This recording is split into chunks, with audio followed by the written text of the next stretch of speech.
Hey there, this is James Wilson with MTV Strength Training Systems and BikeJames.com, and today I want to share a tip, a trick, I don't know what you want to call it, that I learned from Gray Cook with the functional movement systems, and it is basically going to help some of you out there touch your toes, possibly for the first time in years and years. I have seen this tip literally add 6 to 8 inches range of motion on somebody's toe touch like that, and it's not a stretch. I don't put my hands on them, so it's a pretty cool thing. So I'll show you what it is, and then I will break it down why it works, so you understand kind of what's going on, kind of what the ramifications of this are. So again, when we say can you touch your toes, some people can touch their toes, but they're still rounding too much. We want to keep a relatively flat lower back while we're doing this. If you can touch the ground while keeping, a little round is fine, but relatively flat. But if you're touching your toes and you're doing so like this is no good. This does not count as a toe touch. So a lot of people who think that they can touch their toes actually can't touch their toes unless they are rounding excessively through the upper back and the lower back, and they're not really hinging at the hips, which is really what we're trying to do with the toe touch. So again, relatively flat lower and upper back, touch the toes. If you can't do that, then try this trick and see if it helps. So what you're going to do is you're going to take a foam roller or something of similar thickness and size. You're going to put it between the thighs, right above the knee. Again, you don't want it between the knees. You want it right above the knees, between the thighs, right there. What you're going to do is you're going to get set with your toes on the board. Okay, first thing, reach for the ceiling. Don't look up. Just reach for the ceiling with your fingers. Now you're going to squeeze your thighs together. You're going to squeeze that foam roller as tight as you can between your thighs. Now keep squeezing that foam roller, and you're going to bend down and touch your toes. Now if you can't get to your toes, say you get to about here, you can bend your knees a little bit. Bend your knees as much as you need to, but only as much as you have to touch your toes. You have to touch your toes each time. Come back up, reach, squeeze, bend down, touch your toes, come back up. Reach, squeeze, very important you keep squeezing as you come down, touch your toes. You're gonna do that 5 times. When you're done, you're going to repeat the sequence on your heels. So you got your heels on the board now. Again, you can use a 2x4 or something. I've got the functional movement screening kit here, but any board that'll get your toes up and heels up will be fine. Again, reach, squeeze, keep squeezing, touch those toes. Again, if you got to bend the knees a little bit, that's fine. Just keep going for it. Reach, squeeze, keep squeezing, touch the toes.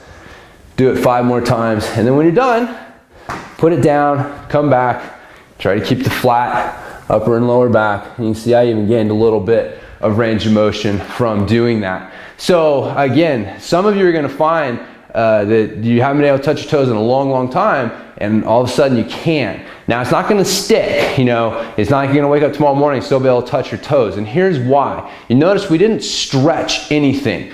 A lot of times people misinterpret tight hamstrings as my hamstrings are too short, when the hamstrings are just tight to prevent bad movement. Your brain's #1 job is to protect your spine. It knows that if your spine gets put in a bad position and it gets injured, game over. Things are definitely gonna change for you. So it wants to protect the spine at all costs. So if it senses that you're putting your spine in a bad position, it will literally send signals to other parts of your body to force you to stop moving further into that. So for example, if you bend over to touch your toes and you start by just rounding the shoulders and bending over, if you keep going like this, like you can see, like I can't even get down to my toes coming this way. I can start to feel the strain in my lower back. Your brain recognizes this is not a safe position. It sends a signal to your hamstrings, tighten up. Don't let it keep coming down, because our back's going to be put in a bad position. So, but if you change that movement strategy, now when I bend from my toes, instead of bending over from my shoulders, now I shift my hips back. Your brain says, oh, this ain't so bad. Okay? That's not a dangerous position for your back to be in. So it will relax the hamstrings. The hamstrings don't get that shut down command to tighten up and get you to stop bending forward when you change the movement pattern.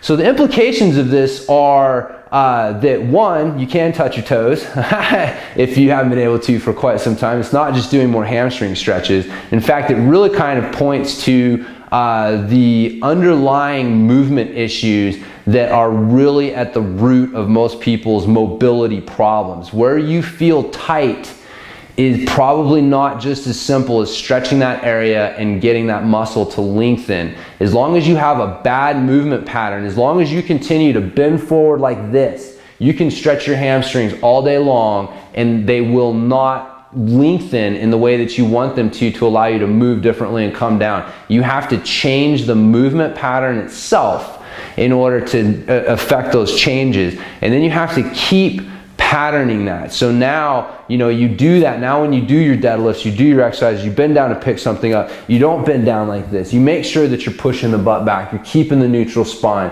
All of those things are what we're working on, are essential to this move right here, is what we're working when we're doing deadlifts, swings, things like that. So again, movement is at the root of all of it. So anyways, cool trick for you to try if you haven't been able to touch your toes.